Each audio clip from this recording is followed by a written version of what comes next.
welcome to another Garage Time with Goody. Today what I'm going to be doing is changing the inner and outer tie rod ends on a Chrysler 300 V6 Pentaster engine. Let's get to it.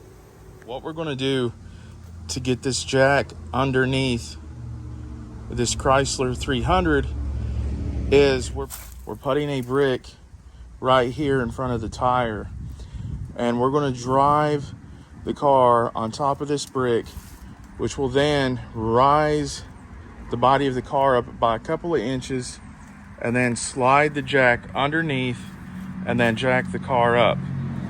Remember, when you're jacking this car up, you want to do it from the side here, right around this side panel.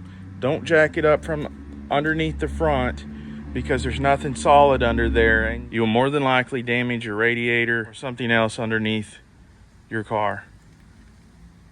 As you see now, we drove the car on top of this brick, which then made the body rise just enough that we're going to put the jack stand underneath of it.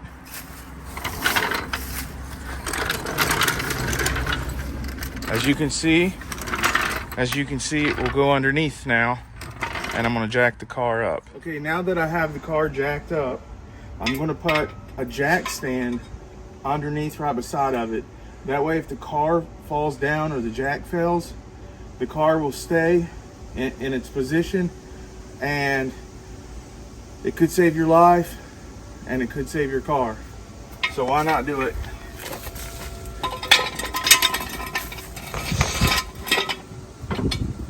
Okay, I have an impact gun. You're going to want to use a 23 millimeter socket, and I'm going to go ahead and take the lug nuts off.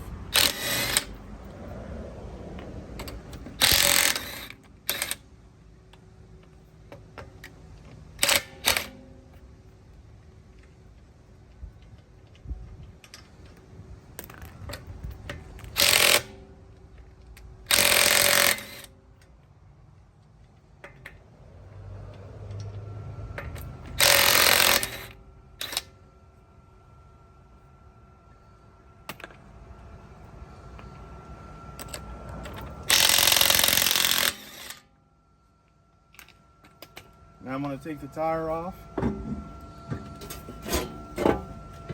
set it to the side. What we're going to be replacing today is right here. We're going to be replacing this tie rod end, this outer tie rod end, and this is the outer tie rod end. This is the inner tie rod end. Now what I'm going to do is get in the car, and I'm going to turn the wheel to the left. I'm going to turn it all the way to the left.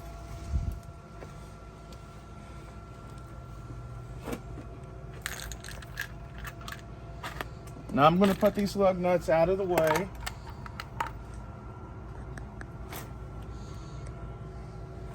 Remove this brick out of the way.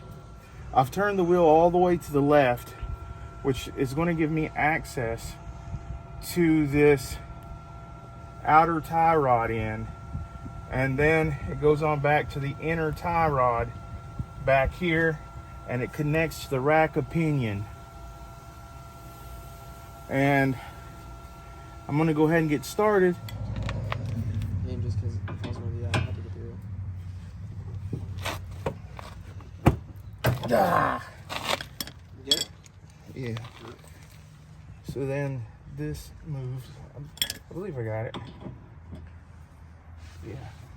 So that's how you loosen it up while it's still connected here. You loosen this nut right here, and that will loosen the outer tie rod. No fuss, no muss. And then we're going to take this impact gun with a 23 millimeter. We're going to put it on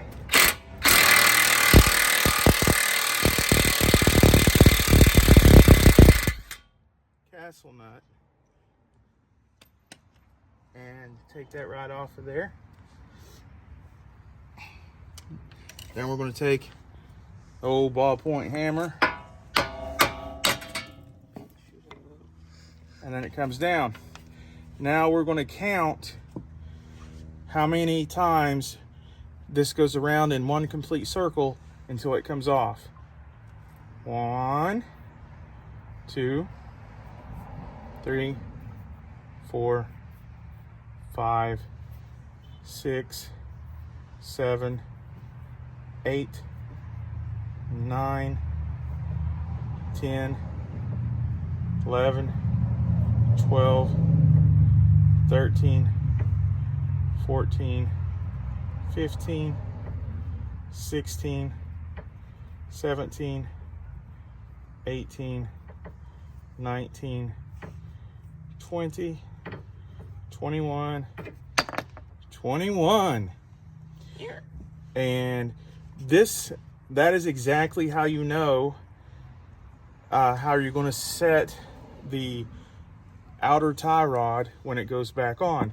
You're going to put it, when you go into reverse and you put it back on, you're going to turn this 21 times before you tighten it down. You see how you can move this freely? That shouldn't be that easy to wiggle around like that. And if you can see right here on the outer tie rod, you see how this is just sloppy and moves all over the place too? Okay, here's how you can tell if your tie rods need changed.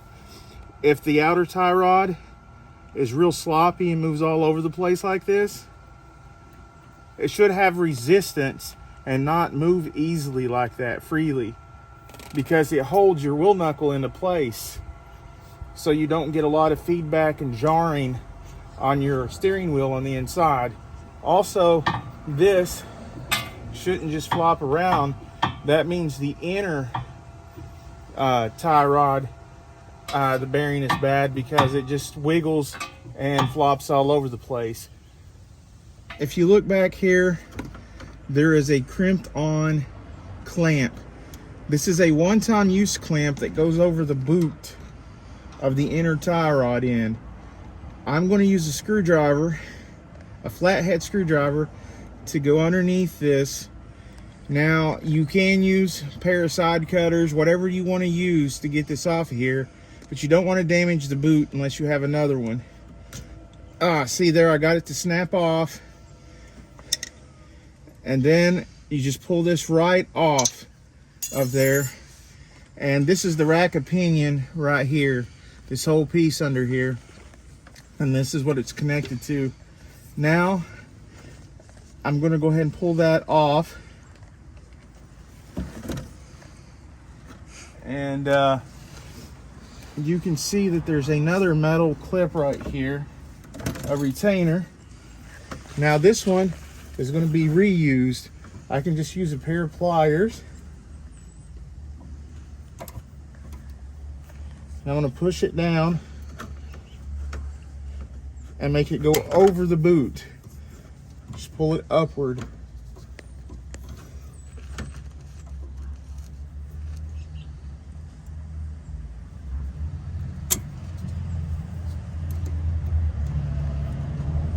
See the ring?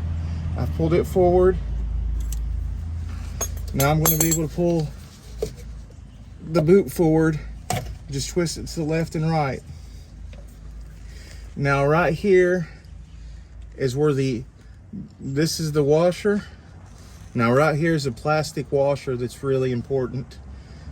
And also right here you'll see an indentation here, and there's an identical indentation above that where you can lock on a pair of channel locks or a wrench. But what I'm going to be doing is using the special tool that you can get at your local auto dealer, and it is made to remove inner tie rod ends. Okay, as you can see here, this is the Master inner tie rod set, and this is a tool that you can get at your auto store. And you can this is a loaner tool, meaning you pay them money and you get the tool and Then you give it back when you're done.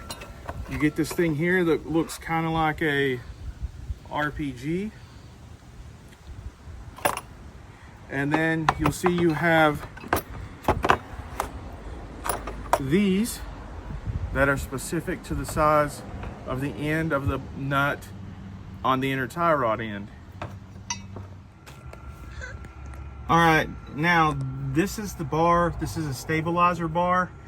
Now, what you want to do is remove the nut underneath the here for the stabilizer bar so you can get your tool in here to remove the outer tie rod. Now, this is going to be a 23 millimeter deep well socket, and I have an impact gun.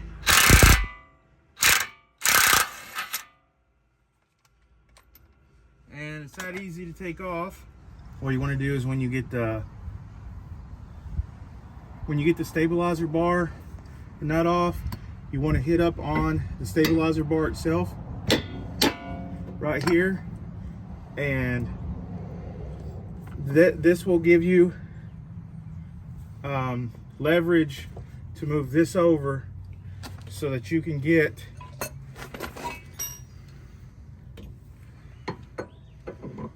your tie rod in place.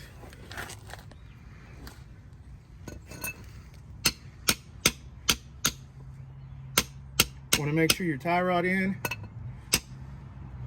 is straight.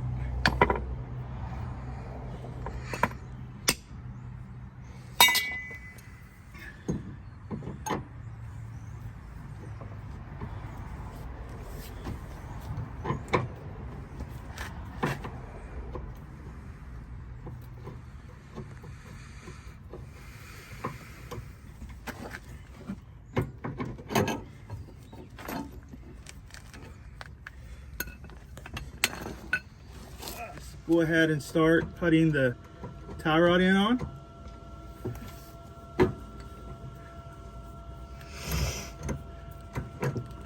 You should be able to put it on by hand.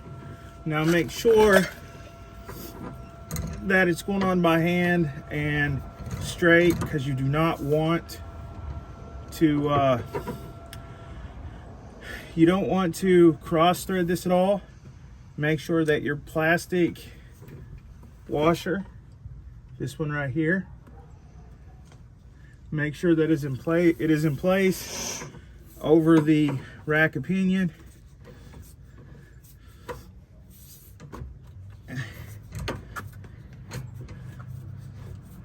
And get it on as far as you can by hand. And remember, you are going to have to probably hold back on the stabilizer bar like I'm doing with my left arm here. So you get that on. Make sure, remember when you tighten this up, the tie rod end goes underneath this stabilizer link. Now remember, this takes a 1 1/4 adapter, and then this is going to go straight back on there, lock into place. And I'm going to use a breaker bar to tighten it to 25 foot-pounds. I will also put that in the video description.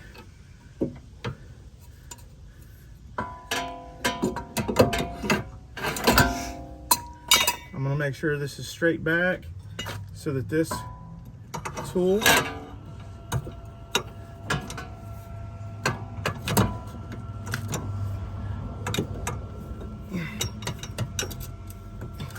will fit, and then I'm going to close it off.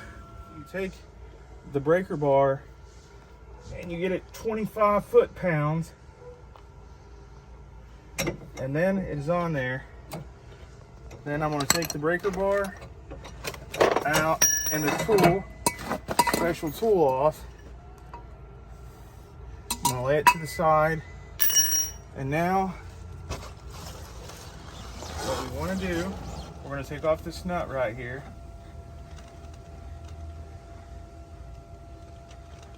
And this is the adjuster to where the outer tie rod goes on. But what we have to put on next is the boot. You're going to take the large end of the boot and then put it in, put it over the tie rod, and then just keep kind of wiggling and pushing it back.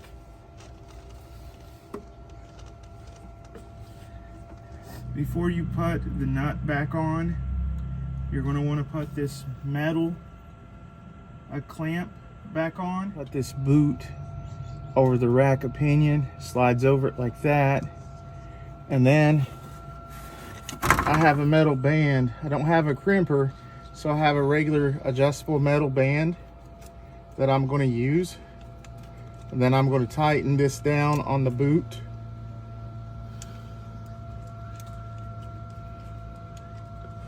And this keeps weather out of the bearing so it doesn't degrade the bearing as quickly. Like it keeps salt, rain, mud, dirt. That's what the boot is for.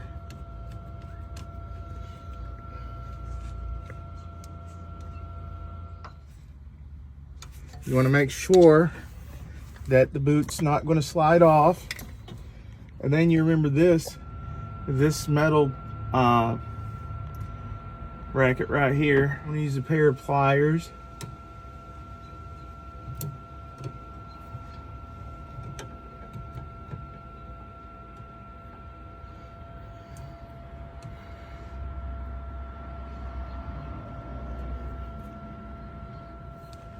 And I'm going to make sure it goes around this boot right here.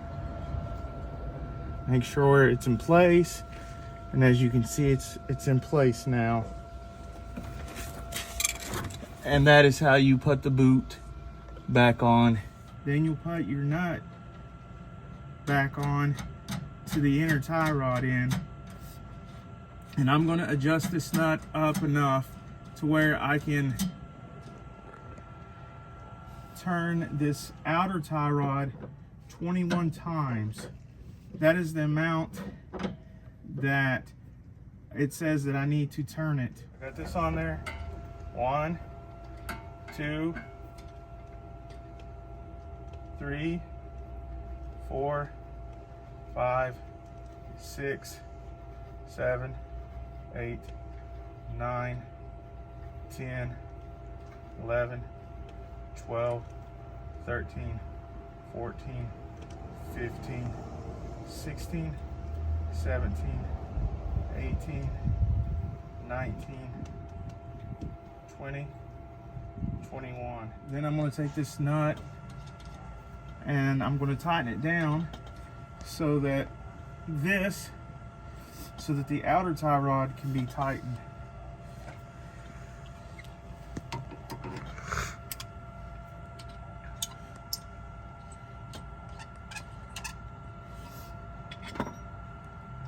I'm going to use vice grips and channel locks.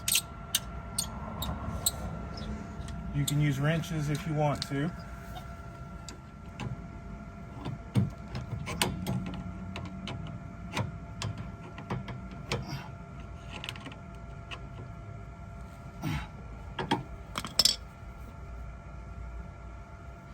Again, 25 foot-pounds. And this is your castle nut.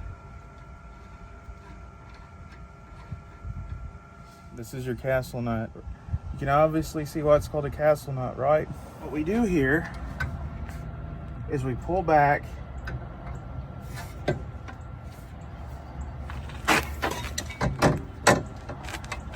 this, you pull back the wheel hub, and then you take the castle nut and start tightening it down.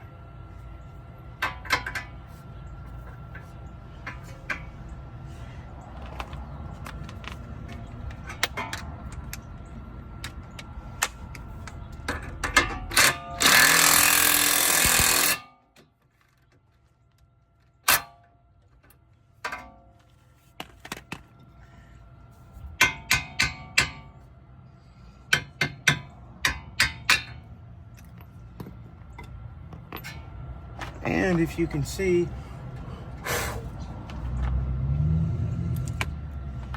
if you can see right here, there is a hole in the middle of this bolt, and that is where you put a cotter pin in.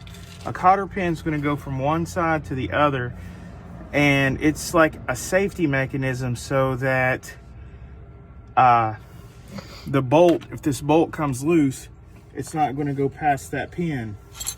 And those pins are called cotter pins.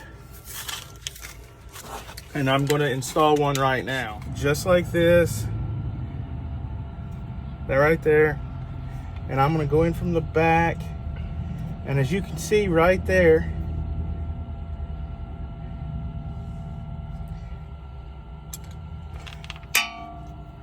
what it looks like, I'm just going to spread each of those pins in the opposite direction.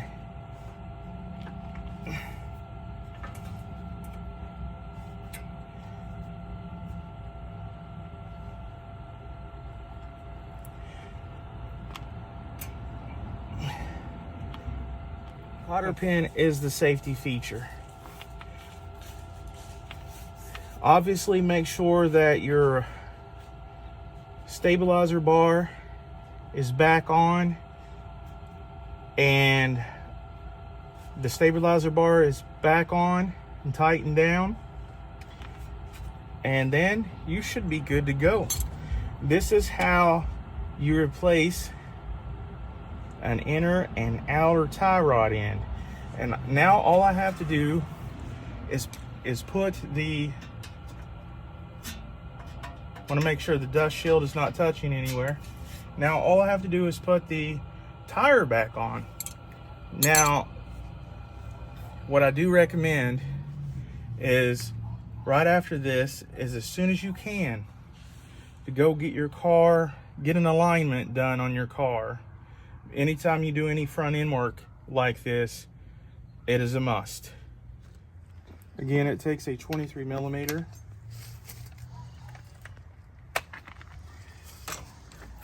And I'm going to tighten these in diagonally, so this will go on flush with the rotor.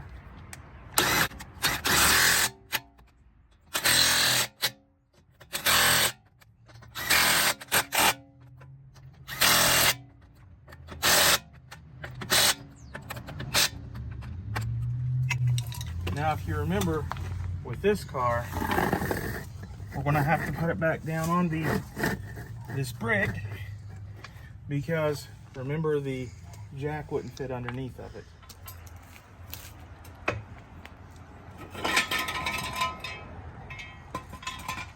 Set it back here. Then